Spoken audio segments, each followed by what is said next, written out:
مساء الخير السلام. En effet, moi, ce n'est pas la première fois que je participe à vos conférences.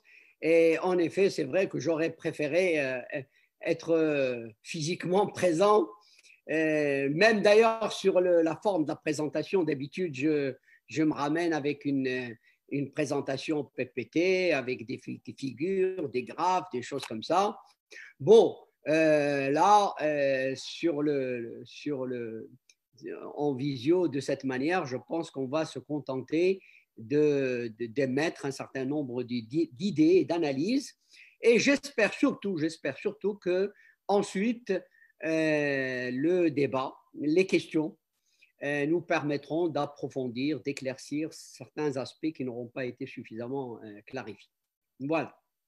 Donc alors, si je comprends bien, vous me donnez la parole en premier et c'est la remarque que je faisais tout à l'heure en off.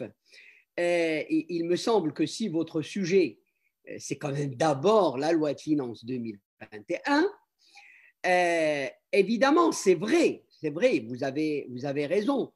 En fait, dans les axes d'orientation de cette loi de finances, je peux vous dire, on s'est contenté en fait de reprendre le plan de relance, qui lui est un plan de relance qui a été annoncé pour la première fois dans le discours royal de fin juillet 2020.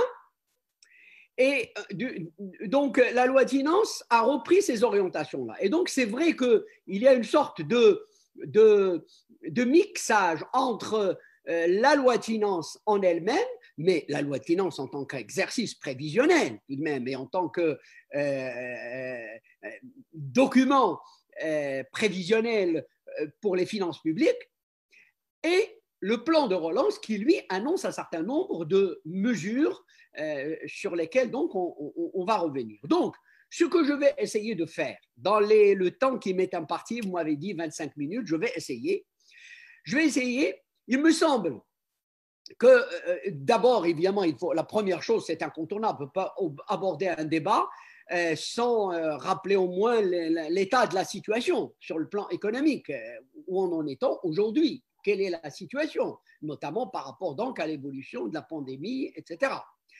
Deux, quelques éléments, je ne peux pas entrer dans les détails, mais quelques éléments effectivement caractéristiques de la loi de finances, en tout cas l'appréciation que moi personnellement j'en fais.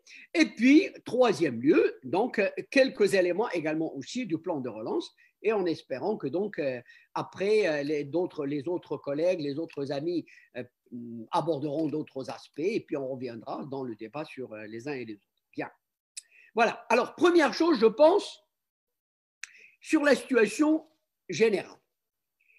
Je crois que aujourd'hui, nous sommes le 19 janvier, nous avons d'abord la mémoire de l'évolution des choses depuis le déclenchement de cette pandémie, et nous avons l'état de la situation telle qu'elle est en tout cas appréciée à partir de la communication officielle. Je vous rappelle que par exemple le budget exploratoire pour 2021, le budget économique que publie le HCP est paru il y a une semaine ou 10 jours, et ça permet d'avoir une idée. Disons, moi je vais essayer de résumer en 2-3 points l'état de la situation. D'abord, évidemment, la crise Covid.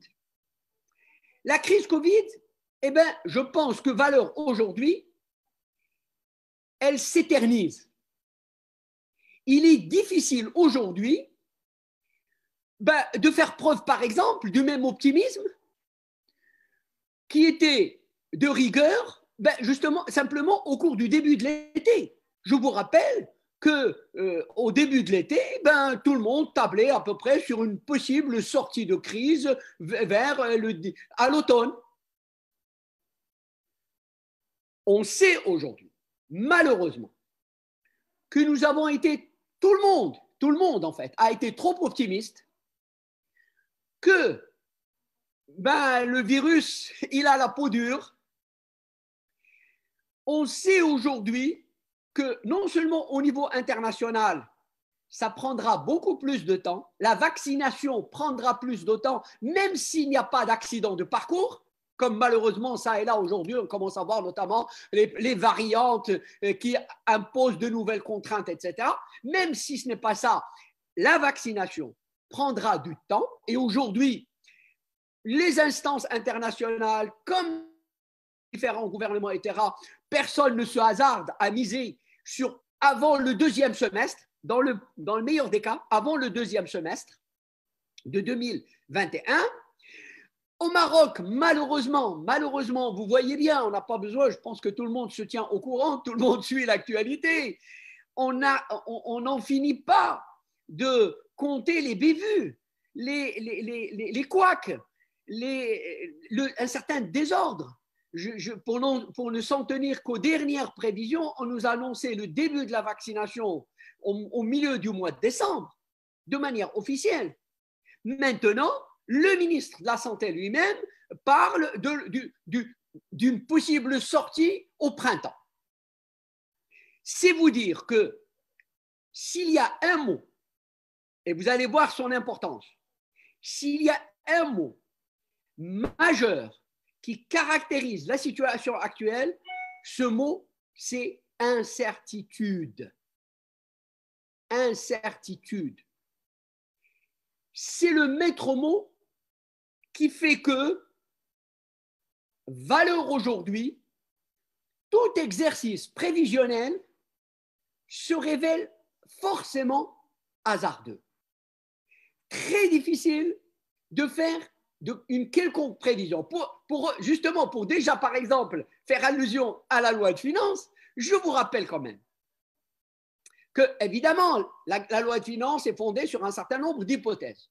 Vous l'avez rappelé, sur des hypothèses, sur la croissance, sur les cours mondiaux, etc. Mais la loi de finances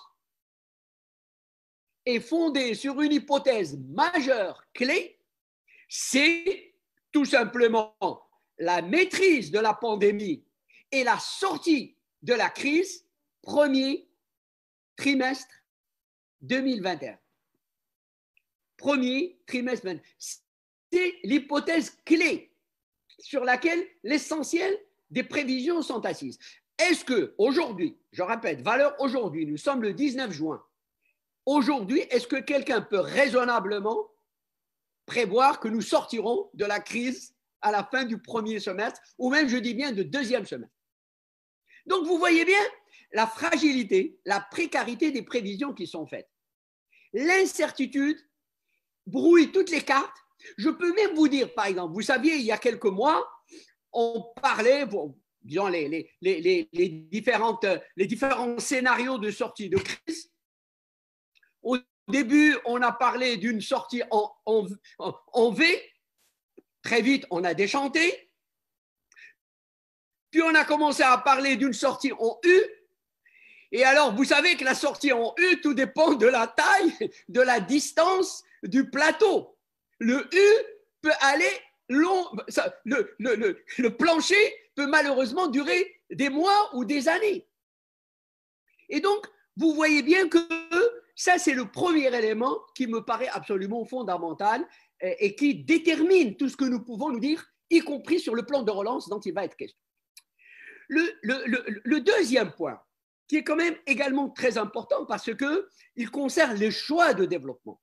Je rappelle tout de même que même si le débat sur le dit modèle de développement, même si je n'aime pas beaucoup cette expression, dure depuis plusieurs années, mais là, depuis un an et quelques mois, une commission officielle a travaillé sur ce dit modèle.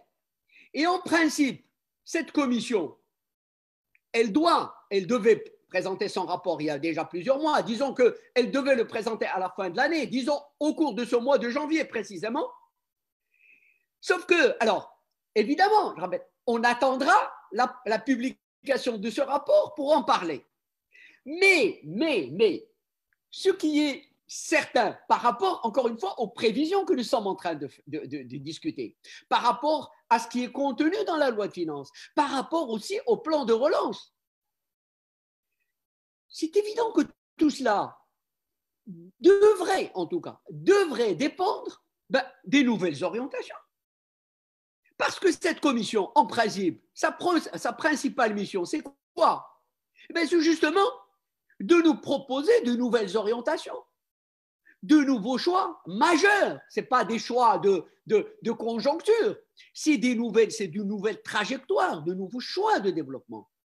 Or, comment imaginer qu'on puisse mettre à travailler sur un plan de relance alors que nous n'avons pas encore la visibilité nécessaire sur les choix fondamentaux? Vous voyez, on a une sorte d'impression qu'on a mis un peu quand même la charrue devant les bœufs. Il y a donc là aussi, à ce niveau-là, une sorte d'attentisme. On a l'impression que d'un côté, il y a des mesures, il y a des décisions qui sont prises, mais de l'autre côté, il y a des gens qui réfléchissent, qui devraient nous proposer des choses encore plus fondamentales. Et nous, on est dans cette situation aujourd'hui. Et donc, ça pose problème. Voilà. Donc, si vous voulez, je m'en tiens d'abord simplement à ces deux éléments qui me paraissent structurer le cadre, le contexte actuel. Maintenant, quelques mots sur la loi de finances. Je l'ai dit tout à l'heure, au-delà des hypothèses sur laquelle est fondée cette loi de finances et qui, je répète, peuvent déjà être largement discutées. Y compris, et vous savez, mais ça c'est permanent, y compris par exemple sur la question, vous le savez, que une grande partie des hypothèses est fondée par exemple sur la campagne agricole. Sur la campagne agricole. On a fait une prévision qui est une prévision moyenne de récolte de 70 millions de quintaux. Avec les dernières pluies, c'est vrai, on peut espérer atteindre ce chiffre, mais vous le savez aussi, et les gens qui ont travaillé sur l'agriculture le savent parfaitement, rien, absolument rien n'est joué avant le mois de mars. C'est si, effectivement, au mois de mars, il pleut de manière suffisante, de manière bien répartie, etc., qu'on pourra, d'Ixat seulement, apprécier, dire que oui, la campagne risque d'être bonne et qu'on pourrait effectivement atteindre l'objectif. Mais autrement, malheureusement, tout est encore totalement aléatoire. Mais je pense qu'on va mettre de côté, si vous voulez, la question des hypothèses. Moi, ce que j'ai envie de dire globalement sur cette loi de finances, parce que, je répète, s'il y a des questions, je reviendrai, je donnerai des chiffres, je donnerai des choses. Il y a déjà eu, personnellement, j'ai déjà fait plusieurs débats, etc., sur la question.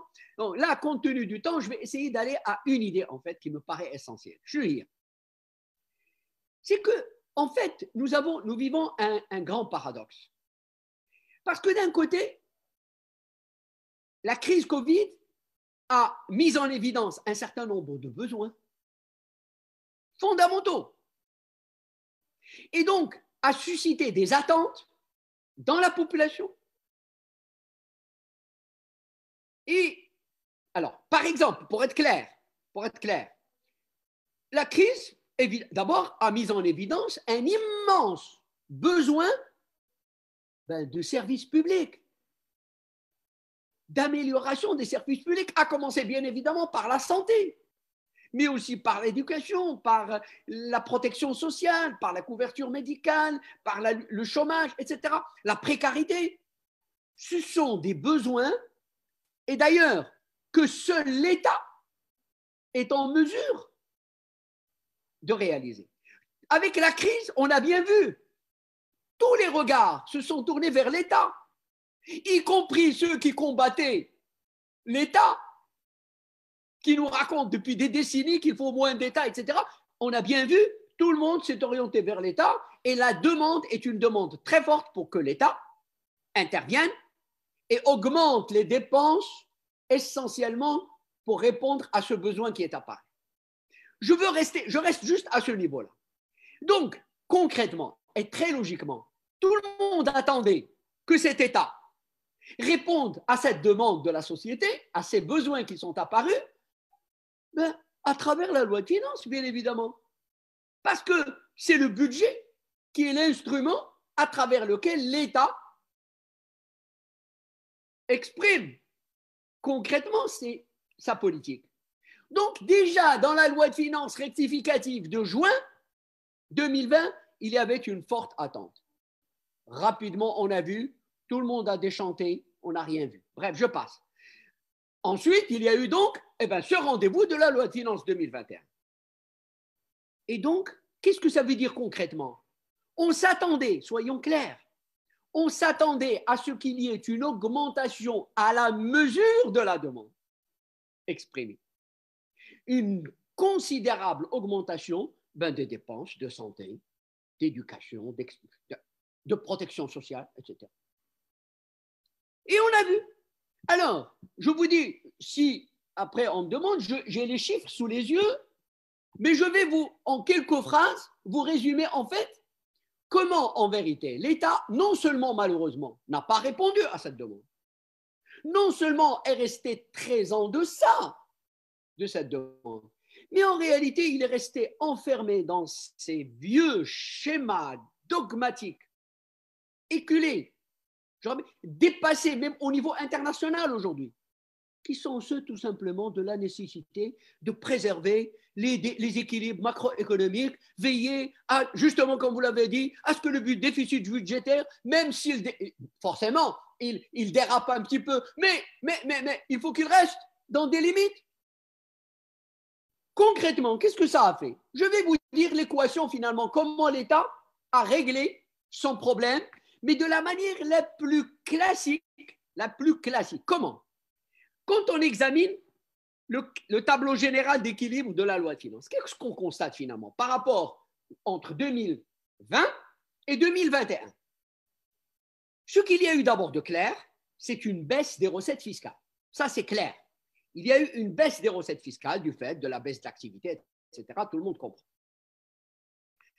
Mais, en revanche, quand on regarde du côté des dépenses, qu'est-ce qu'on constate?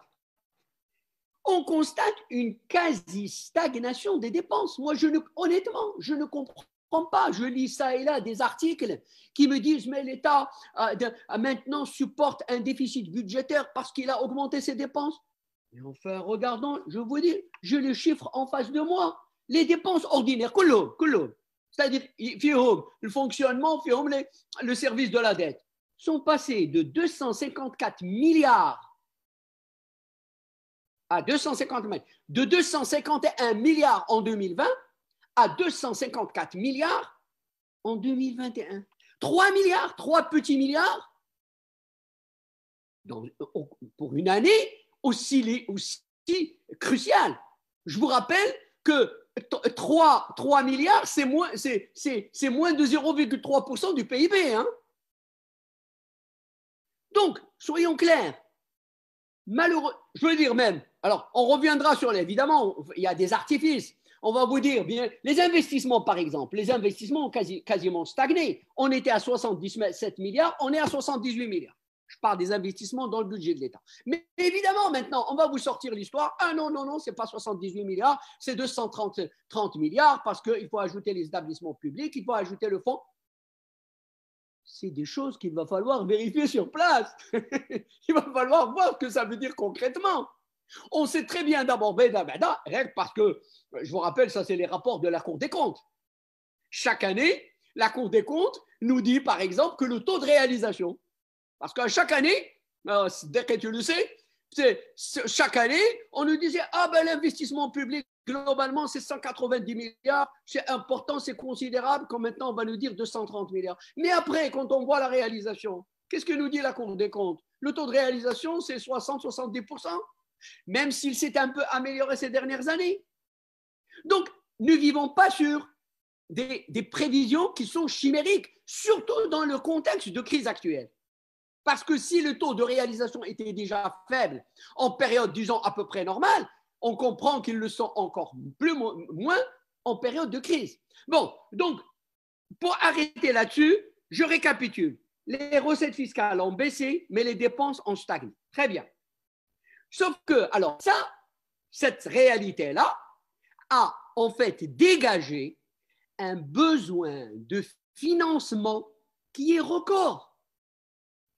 Regardez le tableau d'équilibre de la loi de finances, il apparaît clairement que le besoin brut de financement s'est élevé à 151 milliards. C'est-à-dire qu'on est passé en 2020 de 139 milliards à 151 milliards. Pour moi, en réalité, le vrai déficit, 151 milliards, c'est-à-dire quelque chose de l'ordre de 15%. On n'est pas sur 4-5% du PIB. On est sur 15% du PIB. C'est ça le vrai problème. Un besoin de financement considérable. Alors évidemment, comment on va le compenser? Comment on va couvrir ce besoin? C'est là où, pour régler son problème, l'État finalement recourt à la formule, à la méthode la plus classique, la plus dangereuse aussi, c'est qu'il a la solution de facilité, tout simplement, qui est celle de l'endettement. Et donc, on va s'endetter de 107 milliards cette année, en 2021, un besoin de financement de 150 milliards, un endettement de 107, ce qui fait que ça lui permet de faire apparaître, en dernier lieu, et c'est ça qui compte pour la presse et pour l'opinion publique, un déficit de 44 milliards. Et comme ça, il y a le tour de passe-passe qui permet de maintenir la face. Oui, on va rester dans des limites de déficit budgétaire acceptables, etc. Mais qu'est-ce que ça veut dire? Ça veut dire tout simplement que, en fait, non seulement l'État, malheureusement, n'a pas répondu aux besoins qui sont apparus, aux besoins de la population, je dis bien, aux besoins fondamentaux en service public. Non seulement l'État n'a pas répondu à cette demande, à ce besoin, s'est révélé donc extrêmement, de ce point de vue-là, la loi de finances est extrêmement décevante, mais plus grave, pour remettre les équilibres et rester dans, j'allais dire, les canaux de la doxa financière, pour rester dans la doxa, on s'endette comme d'habitude, j'ai presque envie de dire comme d'habitude, et donc je vous rappelle, alors il y a peut-être là aussi une tendance cette année qui est assez intéressante. Vous savez que la structure de la dette, depuis 10-15 ans, on était dans une situation, on est toujours d'ailleurs, mais c'est surtout la dette intérieure qui est la plus importante. La dette extérieure a représenté en fait 20% de l'ensemble. 80% dette intérieure, 20% dette extérieure. Eh bien, je peux vous dire que cette situation est en train d'évoluer cette année de manière considérable. Parce qu'en 2020, alors les chiffres évidemment, c'est là, les chiffres officiels vont tarder à venir, et puis il va y avoir là aussi beaucoup de manipulations. On attendra, mais je peux vous dire, rien que sur ce qui est certain, l'État a dû s'endetter. Si on ramasse simplement les endettements, la LPL, l'emprunt sur le marché mondial, les emprunts des différentes institutions financières, la Banque mondiale, le FMI, etc., si on ramasse tout ça, on est sur quelque chose de 7 à 8 milliards de dollars d'endettement externe. C'est un record. C'est un record. Et donc, finalement, l'équation, elle est on ne peut plus classique.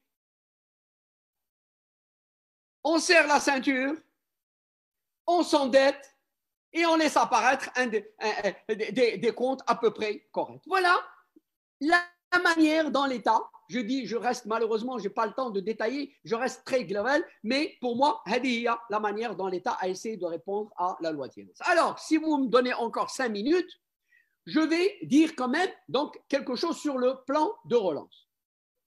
Alors, oui, c'est vrai que le plan de relance, en tout cas dans l'intention,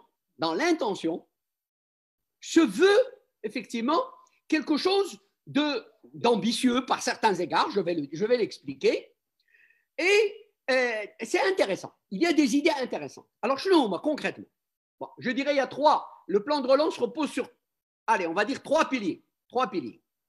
Il y a un pilier financement. Je dirais que ce n'est pas le plus intéressant. C'est le plus classique. Mais c'est aussi celui sur lequel on fait le plus de bruit. On nous dit 120 milliards, 11% du PIB. Soyons clairs. Là aussi, on est simplement dans les prévisions. Je vous rappelle d'abord la formule chenille. Quand on vous dit 120 milliards, ça veut dire quoi? 75 milliards, c'est quoi? C'est des emprunts, c'est des crédits bancaires. Ça veut dire concrètement, encore une fois, qu'on ouvre un marché pour les banques, tout simplement. Dans les conditions des banques que l'on connaît. Là aussi, j'espère qu'il y aura des questions et je détaillerai. Mais on sait les problèmes des emprunts bancaires, notamment pour la petite et moyenne entreprise. Mais bon, même si l'État a amélioré les conditions, baisse des taux d'intérêt, etc., on reste quand même dans une logique purement de crédit. Bien, très bien. Les 45 milliards autres, les 45 milliards qui sont en principe destinés au fonds d'investissement, là, l'idée, je le dis autant tout de suite, sincèrement, l'idée me paraît intéressante. Sauf que, la première chose, on nous dit que c'est un fonds de 45 milliards. Pour l'instant, on n'a vu que 15 milliards. Et 15 milliards, de l'État, c'est tout simplement, d'ailleurs c'est pour ça qu'il faut faire attention quand on vous dit les 230 milliards comme ça, un chiffre. Là, il y a des doubles emplois là-dedans. Parce que dès que les 15 milliards, c'est simplement un virement dans le budget de l'État. C'est dans la loi de finances rectificative. On a prévu, si vous voulez, peu importe, c'était prévu ou ça a été décidé après, mais en tout cas, ce sont 15 milliards que l'État a pris de son budget et a versé dans le compte du fonds d'investissement. C'est tout. Mais alors, les 30 milliards, les autres 30 milliards, à ce jour, on verra, mais à ce jour, personne ne sait comment on va les avoir. Bon. Donc, deuxième chose, le plus important pour moi dans ce fonds, ça peut être une bonne idée à mon avis, mais à condition bien évidemment qu'il change complètement sa politique d'investissement, parce qu'il faut que les jeunes le sachent quand même. La question des fonds d'investissement, mais elle n'est pas nouvelle. Rien que pour rester à des choses que chacun connaît. Le fonds d'investissement Hassan II, c'est quoi? C'est la même chose. Bon, les missions peuvent un peu changer, mais dans le fond, le fonds Mohammed VI peut agir au niveau d'abord, effectivement, d'une sorte de force de frappe en termes d'investissement. Donc, il peut effectivement générer des investissements. Toute la question sera de savoir quels investissements, parce que je vous rappelle qu'un des grands problèmes de l'économie marocaine aujourd'hui, c'est justement la qualité de l'investissement. Nous avons beaucoup investi, nous avons un des taux d'investissement les plus élevés, mais avec des créations d'emplois qui sont quasiment nulles, avec une capacité de générer de la croissance qui est quasiment nulle, il y a un problème. Donc, oui, je dis c'est très bien, mais à condition que ce fonds change complètement sa politique d'investissement. Première chose. Deuxième chose, moi je dis que le fonds d'investissement, s'il a une première mission, parce que justement on est en période de crise, et qu'une des missions de ce fonds, c'est de sauver les entreprises qui sont en difficulté, d'entrer dans le capital des sociétés, etc. Il y a une première société qui est toute indiquée, que tout le monde regarde aujourd'hui, c'est la Samir. Si ce fonds, je le dis clairement, si ce fonds inaugure son action, son activité, en intervenant pour sauver la Samir, qui est un véritable joyau de l'économie marocaine, qui est malheureusement en train de péricliter, donc si ce fonds intervient pour sauver la Samir, je serai le premier à applaudir. Et il fera véritablement œuvre utile. Maintenant, s'il détourne son regard et qu'il va ailleurs et qu'il fait comme d'autres, comme ce que vous dites, les investissements du fonds Hassan II, on ne sera pas sorti de l'auberge. Bon. Donc, voilà pour le premier axe. Le deuxième axe, un mot sur le deuxième axe, c'est la protection sociale. L'ambition là est très importante. Là aussi, je ne peux, sur le principe, que applaudir. Je dis que, et je n'ai aucune hésitation à le dire, je dis que si, évidemment tout est dans ce si on réalise ce qui est promis, et qu'est-ce qui est promis? Il faut bien clarifier les choses. Ce n'est pas moins qu'une protection sociale généralisée entre 2021 et 2025. Je vous rappelle que ce qui est prévu, c'est dès cette année normalement, 2021 et 2022, généralisation de l'assurance maladie obligatoire. Vous imaginez la couverture médicale pour tous les Marocains. C'est-à-dire qu'on ferait en 1 ou 2 années tout simplement ce qu'on n'a pas fait depuis 60 ans. Soyons clairs. 2, les allocations. Oh, oui, ce qu'on n'a pas. Je vais vous dire, je prends moi les chiffres officiels. Je prends les chiffres officiels. Le ministre des Finances a dit que cette réforme va concerner 22 millions de Marocains. C'est lui qui l'a dit. Eh bien, nous sommes 36 millions de Marocains. Qu'est-ce que je comprends, moi, de cela? Je comprends que depuis 50 ans, on a réussi à couvrir 14 millions de Marocains. 14 millions. Tout confondu. Je prends tout confondu, c'est-à-dire tous les systèmes confondus. 14 millions de Marocains. Il reste 22 millions. J'appelle ça, oui. Si on arrive à le faire, ça revient à faire en 2 années ce qu'on n'a pas fait depuis 50. Bien. 2023 à 25, on va passer. Alors, on fera aussi les allocations familiales, c'est très important. Et puis, entre la deuxième phase, c'est-à-dire 2023-2025, eh ben, on va passer à la retraite, là aussi, à la généralisation de la retraite et à l'indemnisation de l'emploi. Généralisée également. Très bien. Donc, vous voyez que si, je dis bien si, j'ai envie de rêver, croyez-moi, je veux croire, moi, à ce rêve. Et donc, s'il se réalise, on aura fait un énorme pas. Sauf que, là aussi, revenons sur Terre, et nous sommes en train de parler de finances publiques. Vous le savez très bien, regardez toutes les expériences qu'il y a dans le monde. Alors, le nerf de la guerre, ce sont les finances. Tous les systèmes de protection sociale qui ont marché dans le monde, ce sont des systèmes, au-delà du système en lui-même, on n'a pas le temps, on peut revenir s'il y a des questions, quel système, etc. Mais le nerf de la guerre, c'est d'abord le système de financement. Il faut que le système de financement soit un système suffisant, durable, pérenne, stable. Et ça, oui, déjà tout de suite un paradoxe. Quand je vois dans la loi de finances qu'on a prévu les fameuses, la petite mesurette de la contribution de solidarité qui, dans le meilleur des cas, va rapporter 5 milliards, autant une goutte d'eau dans l'océan. Et surtout, on nous dit que c'est juste pour 1 année. Alors là, je ne comprends plus. Comment financer un système durable avec quelque chose qui dure 1 année? Bon, bref, c'est vous dire qu'on est là, on n'y est absolument pas. Pour aller vite, pour dire clairement les choses, c'est évident que pour moi, une des conditions majeures de succès de ce projet, c'est une véritable réforme fiscale, parce que c'est la fiscalité qui va donner les moyens, les ressources nécessaires, durables. Et quand je dis réforme fiscale, là aussi, regardez toutes les expériences internationales. Quand on fait une réforme fiscale pour financer la protection sociale, c'est évident qu'il faut que ce soit une réforme équitable, progressive, progressiste. Ça veut dire une réforme qui, soyons clairs, impose une forte progressivité au niveau de l'impôt sur le revenu, impose un impôt sur les grandes fortunes, impose un impôt sur les successions.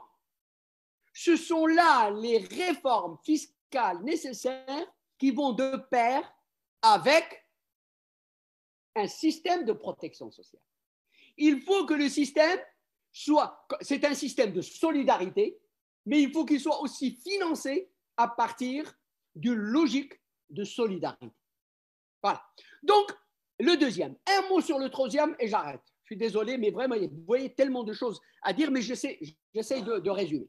Le troisième point, le troisième axe, le troisième pilier, si vous voulez, de ce plan de relance, c'est la réforme du secteur public. Alors, je peux vous dire d'abord que ça, c'est une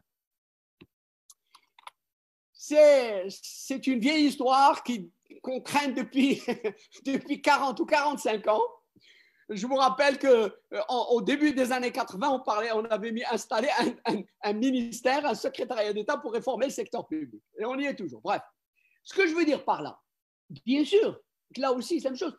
Si la réforme du secteur public est abordée avec une vue réellement, je dis même pas, je dis simplement qu'il tienne compte de l'expérience. Si ça ne se réduit pas à des privatisations déguisées, si ça ne se réduit pas à des montages qui ne produisent rien, je vous donne un exemple. Une des idées qu'on nous avance maintenant, c'est de nous dire on va réunir des établissements publics complémentaires qui sont dans le même secteur, qui peuvent produire des synergies. Très bien, l'idée, elle est bonne. Mais il faut savoir ce qu'on en a fait déjà, parce que cette expérience, on l'a déjà faite. On a un exemple aujourd'hui devant nous. Mais c'est l'ONI.